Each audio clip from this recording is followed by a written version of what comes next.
Hello everyone, welcome to physics board.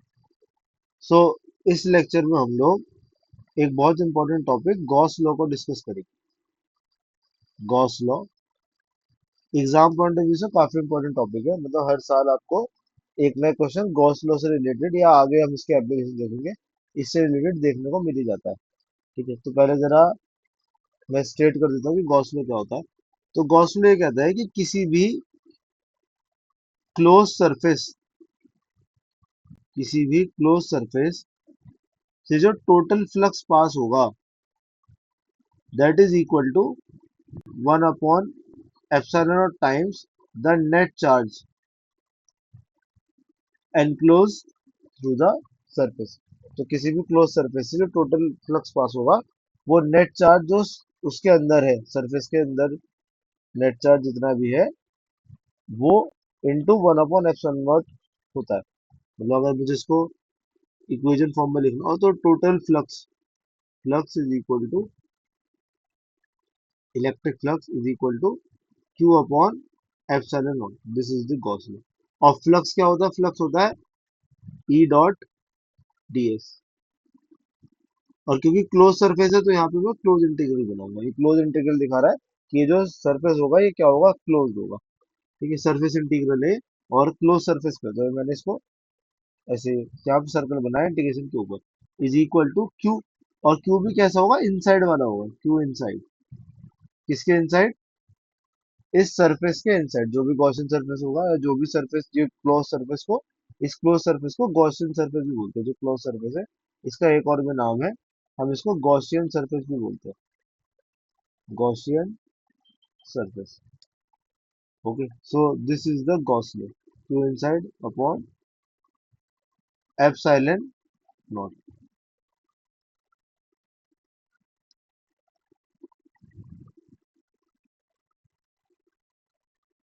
Okay okay, so but यहाँ पे एक चीज नोट करने वाली है कि जो ये चार्ज है ये तो खाली जो गॉसियन सरफेस होगा उसके अंदर का चार्ज है, क्यू इनसाइड है।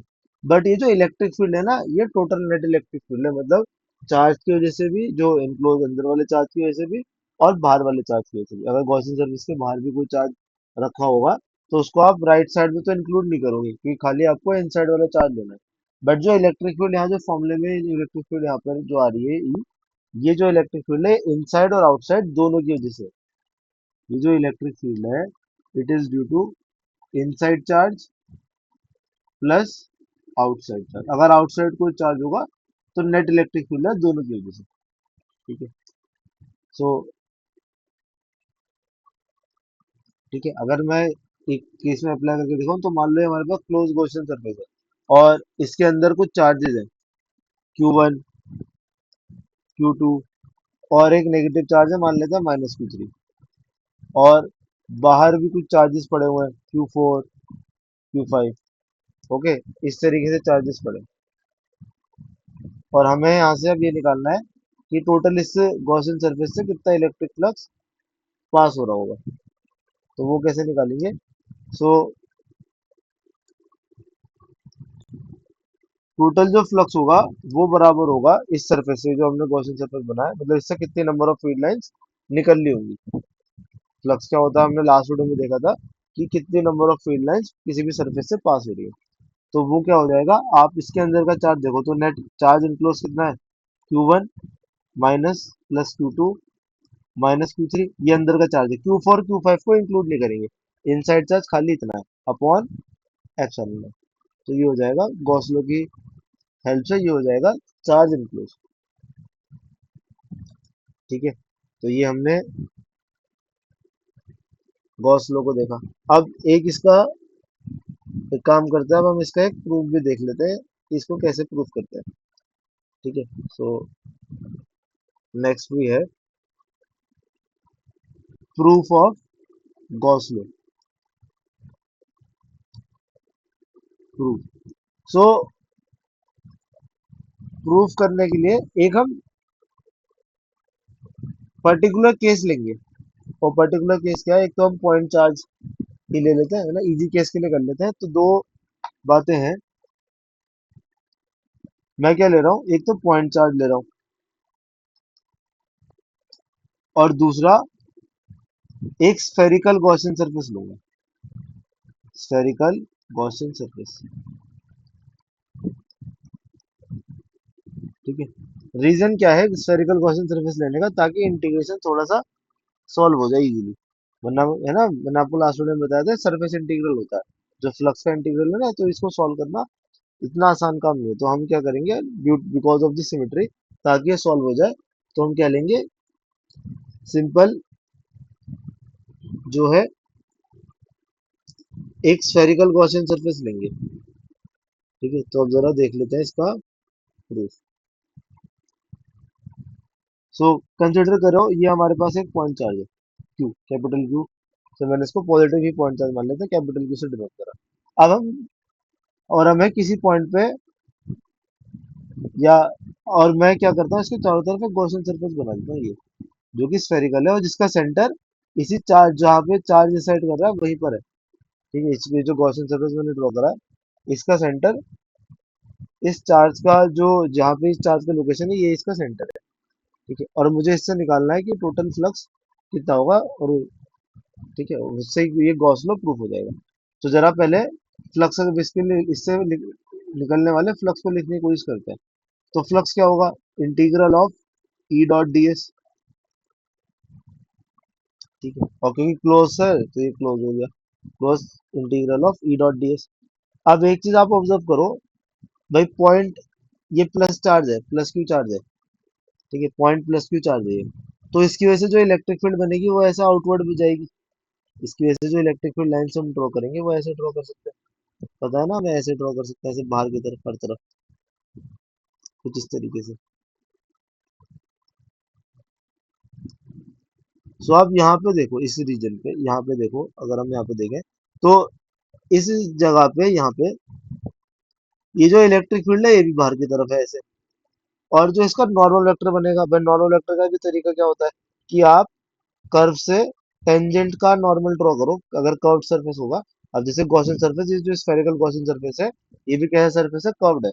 तो यहाँ पे अगर मुझे इसका नॉर्मल वेक्टर बनाना है, तो मुझे क्या करना पड़ेगा, यहाँ से टेंजेंट ड्रॉ करके फिर नॉर्मल वेक्टर ड्रॉ हो जाएगा।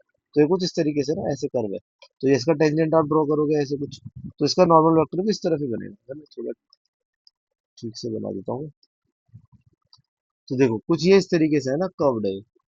और इसका मैं जब टेंजेंट ड्रॉ करूंगा तो वो कुछ इस तरीके से बनेगा। तो इसका नॉर्मल बनेगा तो वो भी इस तरीके से बनेगा। तो कहने का मतलब ये है, इसका नॉर्मल वेक्टर भी इसी तरफ होगा। जिस तरफ इलेक्ट्रिक फील्ड है उसी तरफ क्या होगा, इसका नॉर्मल वेक्टर भी होगा। तो ई और डीएस के बीच में एंगल क्या बना, इलेक्ट्रिक फील्ड और डीएस के बीच में, और ये खाली इसी पॉइंट के लिए, हर एक पॉइंट के लिए एप्लीकेबल है। चाहे आप कोई भी पॉइंट ले लो, जैसे मान लो ये पॉइंट अगर आप लोगे, तो यहाँ भी इलेक्ट्रिक फील्ड इस तरफ, बाहर की तरफ, और नॉर्मल वेक्टर भी इसी तरफ बनेगा, सेम ही डायरेक्शन में, हर तरफ के लिए एप्लीकेबल है। तो मेरा जो ये ई डॉट डी एस होगा, इसको मैं लिख सकता हूँ, डॉट प्रोडक्ट को ओपन करेंगे तो ये क्या हो जाएगा, E D S cos zero.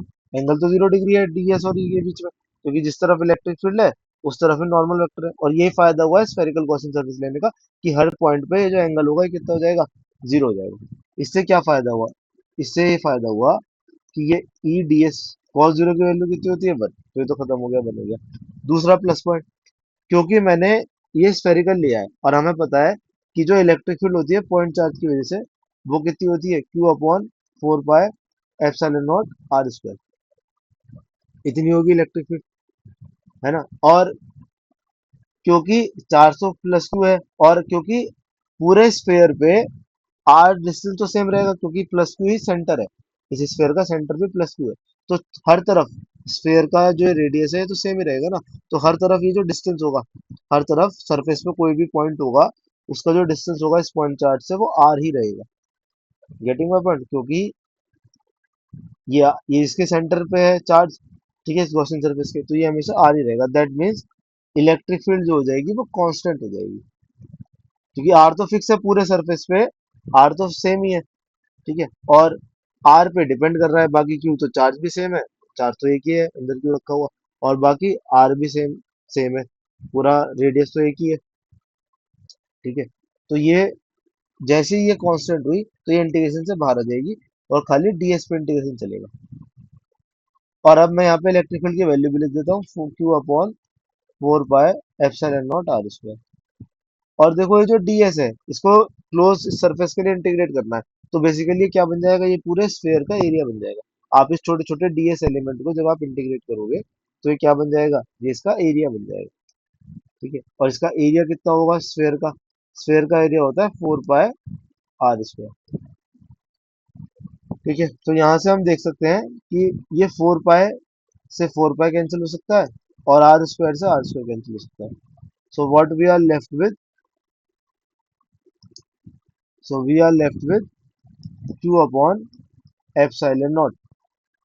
तो हमारे पास नेट फ्लक्स कितना आया, हमारे पास जो नेट फ्लक्स आया वो आया क्यू अपॉन एप्सिलॉन नॉट।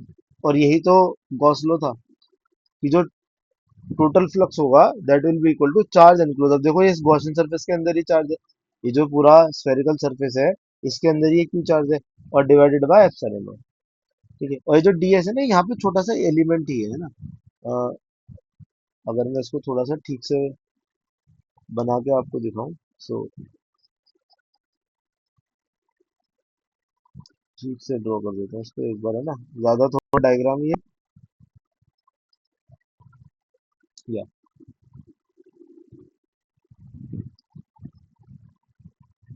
सो हमारे पास पॉइंट चार्ज हो गया, प्लस का ही मान ले था। ठीक है, और ये गॉसियन सरफेस हो गया। ठीक है, अब मान लो जैसे ये कोई पॉइंट है, ठीक है, ये तो यहाँ ये जो यहाँ पे छोटा सा एलिमेंट है ऐसे, ds जो है ना, छोटा सा ये एलिमेंट है इसका, ऐसे भी करके दिखा सकते हैं, ये छोटा सा एलिमेंट है ds। तो यहाँ से नॉर्मल वेक्टर बना एन कैप और इसी के अलोंग जो होगी इलेक्ट्रिक फील्ड होगी। ठीक है, जिस तरफ ये एन कैप है इसी के अलोंग क्या होगी, इसी के अलोंग इलेक्ट्रिक फील्ड भी इसी के अलोंग होगी। ठीक है, सो ये छोटा सा एलिमेंट हो गया ds एलिमेंट, और ये हो गई इलेक्ट्रिक फील्ड, और ये इसका हो गया एन कैप, डायरेक्शन इसकी ये है। ठीक है, ये छोटा सा इसका एरिया हो गया ds, ये छोटा सा एलिमेंट है ना तो यहाँ पर ds लिखा हुआ है, ये छोटा सा एलिमेंट हो गया ds। ठीक है, और इस सरफेस को जो स्फेरिकल सरफेस है इसी को बोलते हैं गॉसियन सरफेस। तो इस तरीके से हम इसको क्या कर सकते हैं, गॉस लॉ को प्रूव कर सकते हैं। अब है क्या, मैंने यहाँ पे एक पर्टिकुलर केस के लिए प्रूव करा है। पर्टिकुलर केस क्या है, पर्टिकुलर केस ये कि मैंने खाली इसको स्फेरिकल शेप के गॉसियन सरफेस के लिए प्रूव करा है। बट जो लॉ है वो हर एक शेप के गॉसियन सरफेस के लिए एप्लीकेबल है। बस कंडीशन क्या है, कंडीशन खाली ये है कि सरफेस क्या होना चाहिए, it should be a close surface. ठीक है, अगर सरफेस क्लोज होगा तो भी हमारा लॉ एप्लीकेबल होगा। ठीक है, तो अगर क्लोज सरफेस है तो वहां पे भी आप इसको किसी भी शेप के क्लोज सरफेस के लिए क्या कर सकते हैं, हम इसको अप्लाई कर सकते हैं। ठीक है,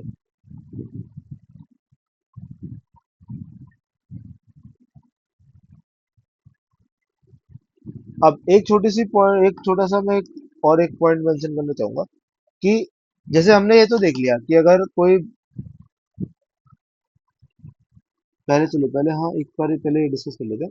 जैसे मैंने अभी आपको बताया कि जो गॉस लॉ होता है उसमें जो चार्ज होता है ये खाली इनसाइड वाला चार्ज होता है, मतलब गॉसियन सरफेस के अंदर जो चार्ज है।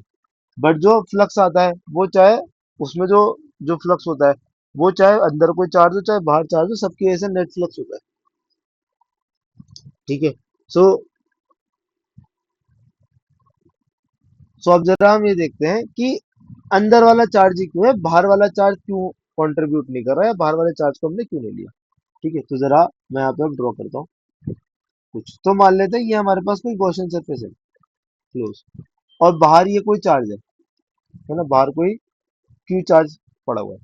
अब जरा ध्यान से सोचो, अगर मान लो ये पॉजिटिव चार्ज होगा, एक पॉजिटिव मान लेते हैं एक नेगेटिव मान लेते हैं, दोनों ही तरह का चार्ज मान लेते हैं। चलो मान लो अगर कोई कोई पॉजिटिव, चलो पहले पॉजिटिव से समझ लेते हैं, मान लो ये कोई पॉजिटिव चार्ज होगा, तो इस पॉजिटिव चार्ज से चारों तरफ क्या निकल रही होंगी, फील्ड लाइंस निकल रही होंगी, है ना भाई। इसकी टेंडेंसी क्या है कि हर तरफ फील्ड लाइंस को स्प्रेड कर रहा होगा, तो ऐसे कुछ फील्ड लाइन इसकी तरफ भी आ रही होंगी, कुछ इस तरीके से। ऐसे ही होगा, है ना। मैंने खाली वो वाली फील्ड लाइन बनाई है जो इस गॉसियन सरफेस से पास हो रही है, ऐसे होगा। अब एक चीज आप ध्यान से नोट करो, ये जो पूरा गॉसियन सरफेस है, इस पूरे सरफेस से जो भी फील्ड लाइन इस चार्ज ने प्रोड्यूस करी है जो बाहर रखा है, जब वो इसके अंदर एंटर कर रही है, जो भी फील्ड लाइन एंटर कर रही है, तो वो कहीं ना कहीं से बाहर भी निकलेगी। जैसे देखो, ये वाली लाइन है, ये यहाँ से एंटर कर रही है तो यहाँ से बाहर भी निकल जाएगी। जब ये एंटर कर रही है तो इसका फ्लक्स कैसा हो गया, इसका फ्लक्स हो गया पॉजिटिव होगा या नेगेटिव होगा, इसका फ्लक्स हो गया नेगेटिव। और जब ये बाहर निकल रही है तो इसका फ्लक्स क्या हो जाएगा, पॉजिटिव। लास्ट वीडियो में मैंने आपको ये समझाया था ना कि हमेशा जो आउटवर्ड फ्लक्स होता है वो क्या होता है, वो पॉजिटिव होता है, और जो इनवर्ड फ्लक्स होता है वो होता है नेगेटिव। तो आप ध्यान से समझो जरा। तो जैसे यहाँ पे इस वाले पॉइंट पे जो ये लाइन एंटर कर रही है, तो इसका फ्लक्स नेगेटिव हो गया और उतना ही फ्लक्स यहाँ से पॉजिटिव चला गया, तो नेट इफेक्ट तो कुछ हुआ ही नहीं। नेगेटिव भी हो गया फ्लक्स, उतना ही पॉजिटिव हो गया, जीरो हो गया। हर एक लाइन के साथ सेम ही कहानी है। अगर कोई भी इलेक्ट्रिक फील्ड लाइन एंटर करेगी गॉसियन सरफेस को due to any external charge, तो वो उसको लीव भी करेगी। ठीक है, अगर लाइन एंटर करती है तो लीव भी करती है, इसी वजह से इसका कोई भी कंट्रीब्यूशन नहीं होता। और जैसा प्लस के लिए हुआ वैसे माइनस के लिए होगा। अगर मैं इसको मैं यहाँ पे माइनस चार्ज बना दी थी, तो चलो दूसरा डायग्राम बनाए थे, तो अगेन ये कोई क्वेश्चन सरफेस है, और मान लो अब की बार जो चार्ज है वो माइनस चार्ज है। तो बस अब क्या डिफरेंस है कि अब की बार जो लाइंस होंगी वो इस चार्ज की तरफ आएंगी, पर रहेंगी तो ऐसी, ऐसे कुछ फील्ड लाइंस होंगी, बस अब की बार क्या होगी, चार्ज की तरफ आएंगी। तो कहानी तो अब भी वही है, जैसे यहाँ से ये एंटर कर रही है तो नेगेटिव फ्लक्स हो गया, और यहाँ से ये बाहर निकल रही है तो पॉजिटिव फ्लक्स हो गया, और जितनी एंटर करेंगे उतनी बाहर निकलेगी। सोचो ध्यान से, कोई भी इलेक्ट्रिक फील्ड ऐसी नहीं होगी जो एंटर कर रही है वो बाहर नहीं निकलेगी। जितनी भी इलेक्ट्रिक फील्ड, जैसे आप मैंने तीन एंटर कर रही है सरफेस पे, तो वो तीनों की तीनों बाहर भी निकल रही है। कोई भी इलेक्ट्रिक फील्ड लाइन अगर एंटर करेगी तो वो बाहर भी निकलेगी। बट अगर कोई चार्ज अंदर है तो उसके लिए ये केस नहीं है। अगर कोई चार्ज अंदर है तो उसके लिए ये केस नहीं है।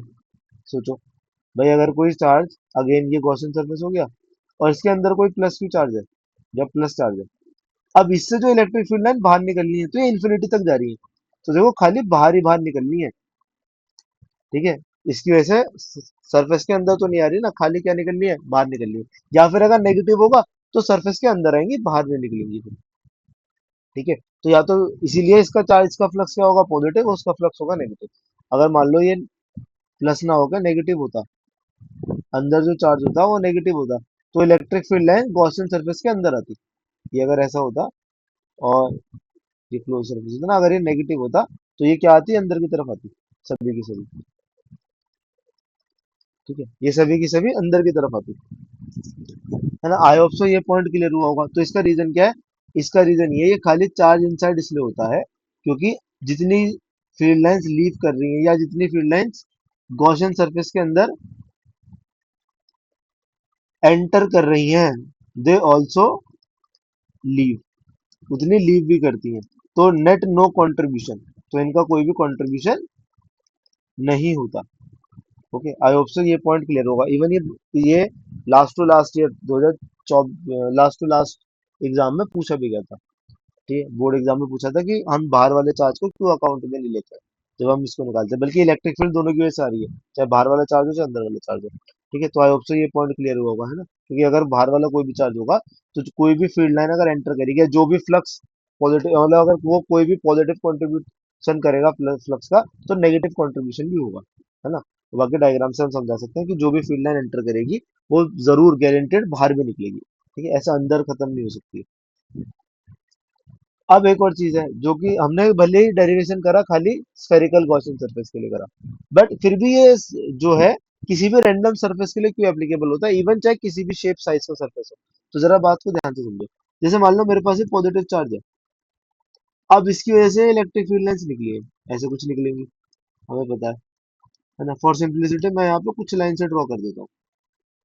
ठीक है, ज्यादा नहीं बनाता हूँ, कुछ लाइंस, 7 to 8 लाइंस ड्रॉ कर देते हैं, चलो। ठीक है, और मान लेते हैं जो एट, यहाँ अभी मैंने कितनी लाइन ड्रॉ करी है, 1 2 3 4, एट होनी चाहिए, 1 2 3 4 5 6 7, यस 8 लाइन।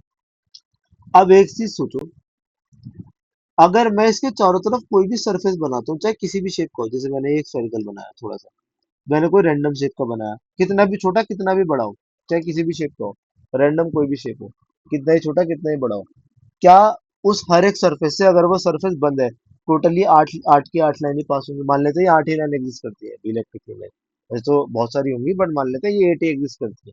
तो जब तक, सोचो ध्यान से, चाहे कितना ही बड़ा सरफेस हो, चाहे कितना ही छोटा सरफेस हो, चाहे सेंटर कहीं भी हो, जैसे मान लो स्फेयर ही बनाया, बस इसके अंदर ये चार्ज आना चाहिए, है ना। ऐसा भी नहीं कि सिमेट्रिक ही होना चाहिए स्फेयर, है ना, मान लो सिमेट्रिक भी नहीं है, कुछ ऐसा स्फेयर है, ऐसा एक तरफ, है ना, एक तरफ, मतलब सेंटर जो है वो चार्ज पे कोइंसाइड, चार्ज से कोइंसाइड नहीं कर रहा, चाहे किसी भी शेप का सरफेस हो। तो क्या, जो ये नंबर ऑफ फील्ड लाइंस होगी हमेशा 8 होंगी, प्रोवाइडेड कि ये जो सरफेस है हमेशा क्या होना चाहिए, बंद होना चाहिए। भाई अगर बंद नहीं हुआ तो कोई ना कोई इलेक्ट्रिक फील्ड लाइन रह जाएंगी, फिर हमें ये देखना पड़ेगा कितनी फील्ड लाइंस रह गई। बट जब तक ये बंद है, जब तक ये बंद है, तब तक क्या होगा, तब तक सब में से सेम ही इलेक्ट्रिक फील्ड लाइन पास करेंगे, ठीक है, जब तक ये क्लोज है। और कितनी इलेक्ट्रिक फील्ड लाइन पास होती है वो खाली इस बात पर डिपेंड करेगा कि ये चार्ज कितना पावरफुल है। जितना ज्यादा ये पावरफुल चार्ज होगा उतनी ज्यादा नंबर ऑफ फील्ड लाइन से प्रोड्यूस करेगा। तो वही चीज है कि जो फ्लक्स होता है किसी भी क्लोज सरफेस का, वो खाली चार्ज पे डिपेंड करता है, बाकी मीडियम पे भी करता है, तभी वो एप्सिलॉन भी एक पैरामीटर नीचे डिवाइड में देता है। पर किस पे डिपेंड करता है, खाली चार्ज पे डिपेंड करता है। तो ठीक है, तो इसलिए हम ऐसे भी इसका फिजिकल एक इंट्यूशन डेवलप कर सकते हैं गॉस लॉ का, ठीक है, कि ये shape of the Gaussian surface या फिर size of the Gaussian surface पे क्यों डिपेंड नहीं कर रहा। ठीक है, तो आई होप सो इसका रीजन समझ में आया होगा।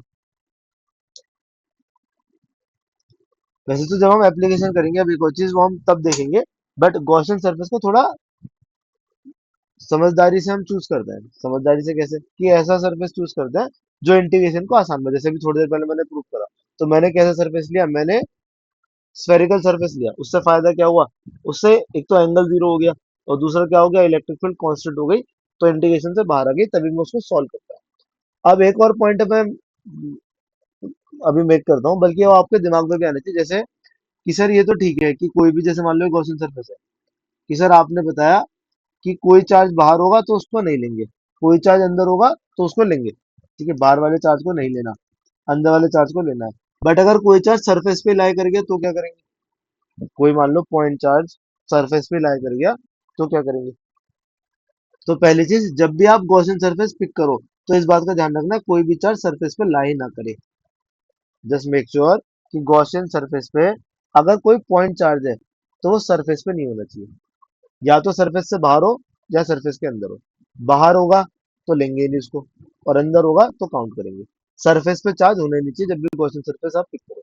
बस एक केस में सरफेस पे भी चार्ज आप ये कंसिडर कर सकते हो, अगर डिस्ट्रीब्यूशन है यूनिफॉर्म डिस्ट्रीब्यूशन, या यूनिफॉर्म में नहीं, अगर मैं बोलूंगा अगर डिस्क्रीट चार्ज नहीं है, है ना, मतलब अगर डिस्ट्रीब्यूशन है चार्ज का। डिस्ट्रीब्यूशन मतलब जैसे कोई रॉड है या कोई शीट है, अभी हम आगे एप्लीकेशन में भी करेंगे, शीट होती है या, है ना, तो हम उससे भी पार करा देते हैं गॉसियन सरफेस को, है ना, वो कोई इशू नहीं है। अगर मान लो चार्ज यूनिफॉर्म, या चाहे यूनिफॉर्म डिस्ट्रीब्यूशन हो चाहे ना हो, बट अगर चार्ज का डिस्ट्रीब्यूशन हो रखा है, ठीक है, अगर डिस्क्रीट चार्ज नहीं है, कंटिन्यूअस चार्ज है, ठीक है, डिस्ट्रीब्यूशन हो रखा है का मतलब क्या है, अगर कंटिन्यूअस डिस्ट्रीब्यूशन है, ठीक है, तो आप उस केस में गॉसियन सरफेस से पार करा सकते हो, मतलब क्रॉस पास करा सकते हो, है ना। वरना पॉइंट चार्ज के लिए ये नहीं कराना होता, ठीक है। कंटिन्यूअस डिस्ट्रीब्यूशन से मतलब क्या है, जैसे मान लो ये कोई शीट है और इसमें पूरे में चार्ज डिस्ट्रीब्यूटेड है, और इसकी कोई सरफेस चार्ज डेंसिटी भी डिफाइंड है, तो आप यहाँ से गॉसियन सरफेस को पास करा सकते हो। आप ऐसे डिफाइन कर सकते हो कि ये गॉसियन सरफेस ही हो गया। अब देखो ये गॉसियन सरफेस भी चार्ज से पास हो रहा है ना, कुछ चार्ज बाहर है कुछ अंदर है, तो कुछ सरफेस पे भी तो लाई कर रहा है, क्योंकि चार्ज तो इस पूरे पर डिस्ट्रीब्यूटेड है, तो ये चलेगा, ठीक है, ये चलेगा। बट ये वर्क नहीं करेगा, ठीक है, इस चीज का ध्यान रखना है कि सरफेस पे चार्ज ना हो। अगर पॉइंट चार्ज है तो सरफेस पे एग्जिस्ट नहीं करना चाहिए। इसका रीजन क्या है, क्योंकि जब आप इस सरफेस पे एग्जिस्ट करेगा अगर चार्ज, तो इस पॉइंट चार्ज की वजह से यहाँ पे जो इलेक्ट्रिक फील्ड होगी वो इन्फिनिटी हो जाएगी, ठीक है। भाई हम फ्लक्स का क्या मतलब होता है, रीजन भी बता देता हूँ। फ्लक्स कैसे निकालते हैं, हम ई डॉट डी एस करके निकालते हैं। अगर आपने सरफेस, गॉसियन सरफेस पे ही किसी पॉइंट चार्ज को ले लिया, तो उसकी वजह से जो इलेक्ट्रिक फील्ड होगी वो क्या हो जाएगी, इन्फाइनाइट हो जाएगी, क्योंकि किसी भी पॉइंट चार्ज की वजह से उसी के लोकेशन पे जो फील्ड होती है वो इन्फिनिटी होती है, या नॉट डिफाइंड भी कह सकते हैं, ठीक है। तो इसलिए इसको अवॉइड करते हैं कि जो चार्ज है वो सरफेस पे नहीं होना चाहिए अगर पॉइंट चार्ज है। बाकी अगर डिस्ट्रीब्यूशन है, कंटिन्यूस डिस्ट्रीब्यूशन है, तो तब हो सकता है, ठीक है, तो उस सरफेस से वो पास हो सकता है, ठीक है, जिस सरफेस पे चार्ज डिस्ट्रीब्यूशन है उससे पास हो सकता है। जैसे अभी मैंने यहाँ पे दिखाया कि अगर मेरे पास मान लो ये शीट है, तो मैं इसके अंदर गॉसियन सरफेस बना सकता हूँ। तो भले ही सरफेस पे भी चार्ज रहा, तो ये चार्ज तो पूरे में डिस्ट्रीब्यूटेड है, बट क्योंकि कंटिन्यूअस चार्ज डिस्ट्रीब्यूशन का केस है, तो यहाँ पे ये चीज होल्ड करेगी, क्योंकि वहां पे फिर हम पॉइंट चार्ज को की तरह कंसिडर नहीं करते हैं चीजों को। ठीक है, इसका अप्रोच अलग होता है ना, वो हमने कंटिन्यूअस चार्ज डिस्ट्रीब्यूशन वाली वीडियो में भी देखा था, इसको समझा था। ठीक है, so that's all for this video, and I hope सो कि आपको ये कंसेप्ट क्लियर हुआ होगा। रेस्ट अगर किसी को कोई डाउट हो, then you can leave it in the comment section. Thank you so much. So we'll see you in the next video. Stay tuned. Until then, goodbye.